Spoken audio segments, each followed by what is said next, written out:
All right, shout out to Proton MG once again for giving us these data downloads and the assets to them, so we can take a look at these. We're gonna go over that as well as the Extreme Z battle for the physical LR cell and how to beat that with the category that he's weak to. So starting off with the global data download, both on the JP and the global side of the game, we are getting the Extreme Z battle for physical perfect form Cell and Cell Junior. On the global side, we're getting a Super Battle Road Stage 58, Terrifying Conquers. And then on both sides of the game, we are getting an Explosive Chain Battle Boss Perfect Form Cell. These are the assets. Not too much to look at on the global side of the game. It's just the Extreme Z battle, Chain Battle, and then new SBR stage, which not going to show assets to that really. And then on the JP side, I do want to take a look at the JP side real quick because there are a few peculiar things that I want to point out here.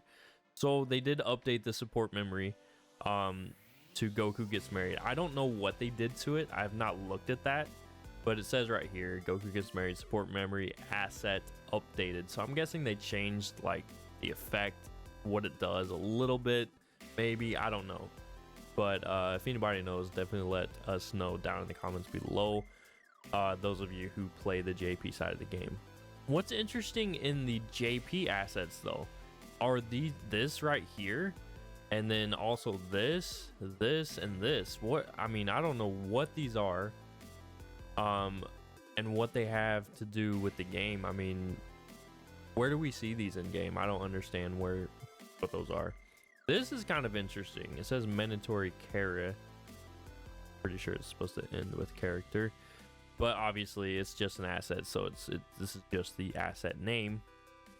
Maybe this means that characters that are mandatory for certain events are marked more visibly, more noticeable, or something like this. I don't know. Pretty small data downloads. There's not much else to go over. I mean, JP got the new update 5.4.0 and got that skip button in Peton Battle. The most, to me, the most useless skip button, where they could have definitely implemented a skip button in the actual summons. But we're not going to talk about that right now. All right, so let's take a look at the Extreme Z battle for this physical LR cell. His weakness is against legendary power, as always.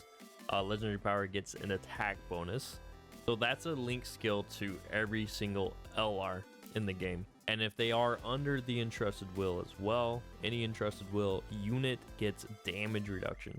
So if they are an LR entrusted will unit, get damage reduction and attack bonus. If they're just an entrusted unit, a TUR, UR, whatever they are, they just get damage reduction, no attack bonus. So let's take a look at the entrusted will category here.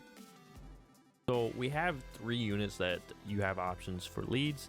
You have the Entrusted Will lead for this Trunks right here, who actually leads Entrusted Will. And then you also have this Saviors or Hybrid Saiyans leader skill in this Tech Ultimate Gohan. HP 130% and attack and defense plus 170%. So I know he's not a full 170 at least, but if you have them, use them. Because this is one really good option for you to use. On top of that, this guy just has damage reduction like crazy. So on top of getting damage reduction for being an entrusted will unit, he has a bunch of damage reduction in his kit as well. Super attack effect. It greatly raises attack and defense, so he stacks attack and defense, and he guards all attacks. So he'll be a great defensive unit for this event for sure. But the ultimate choice, if you have him, is this Gohan right here after his EZA. He leads Hybrid Saiyans category for a full 170% across the board in Keepless 3.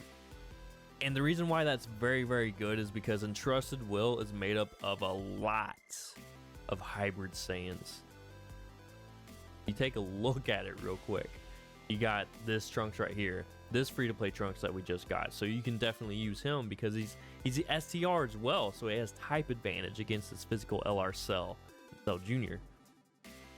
You have this new Goku that exchanges into Gohan if you happen to pull them. You have this free-to-play STR Bardock as well. He's not on Hybrid Sands, but if you have an Entrusted Will, if you have this Trunks right here and that leads Entrusted Will, he'll definitely be of use.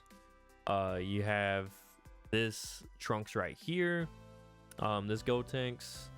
You have this Super Trunks right here. He might actually be pretty good for this event. The reason why, after his Extreme Z Awakening, he raises attack and defense for 1 turn on his super attack, so that's pretty good. And you know, his kit's actually not too bad. I would say the physical one's better, but this one will have type advantage in this event. So you want to make this team as STR heavy as possible, but there might be some STR units you may not want to use, like this Goku, you may not want to use him. This Gotenks, I did mention him, but you probably don't want to use him or him or him or even him. I would say out of the STR units, the best ones to use are this Ultimate Gohan, this Super Trunks right here. This Goten might actually be pretty good. He is free to play as well, so after his Extreme Z Awakening, I might actually use him because he does greatly raise defense for 1 turn on his super attack. So at the very least, on top of his passive skill, I mean, he does give support to all allies. He gets an additional attack and defense plus 50% and supports Goku's family. So, and that's quite a few of the Hybrid Saiyans units that we have in this game. So at the very least, he could be a 3rd slot unit that rotates off and at least gives you that defensive buff so you don't take, you know, nukes from this physical LR cell. But if you don't have a lot of these STR units, he's free to play, so you should have these two at least. You may not have him. You probably do actually have. If you've been playing the game for a while, you probably have this Ultimate Gohans. If you don't have him EZA, that's fine. He'll still do all right as a leader skill. You can also look at bringing physical units for type neutral. Physical Super Trunks right here could be good because he raises attack and defense for 3 turns. So that means he actually stacks attack and defense infinitely for 3 turns. So definitely building him with additionals. He could be very, very good for this unit. Or not for this unit, for this event, this Extreme Z battle against this physical RSL. So on top of that, keep in mind that all these units are in the Entrusted Will category. So even though they are type neutral, you're still getting that damage reduction. What I went over just now is probably your best bet at beating this event with these units that I just mentioned. But definitely give it a try. Whatever units you have and whatever teams that you can build, definitely give it a try, see how far you can get, because there's no point in not trying to see how far you can get. Basic principles, basic guidelines for beating this event. STR heavy team. Definitely want to go with as many STRs as possible under the Entrusted Will category, and then you want, you know, a few LRs in there, maybe, you know, 2 or 3, maybe 2 or 3 LRs, 2 at the very least, to definitely get that attack bonus with the legendary link skill, legendary power link skill, so that you at least have 2 damage deal, and then the rest can be defenders, and you can slowly chip away at this physical LR cell. That's pretty much a strat that I use if I don't have viable units. I'll use 2 attackers and 4 defenders and just chip away at the units. So all right, there you have it. That's how you beat them. Thanks for watching. I appreciate y'all. Let me know your thoughts down in the comments below and what teams you're going to be running for this Extreme Z battle. We are vibing to 1K, so hit that red subscribe and join the vibe. Until next time, bye y'all.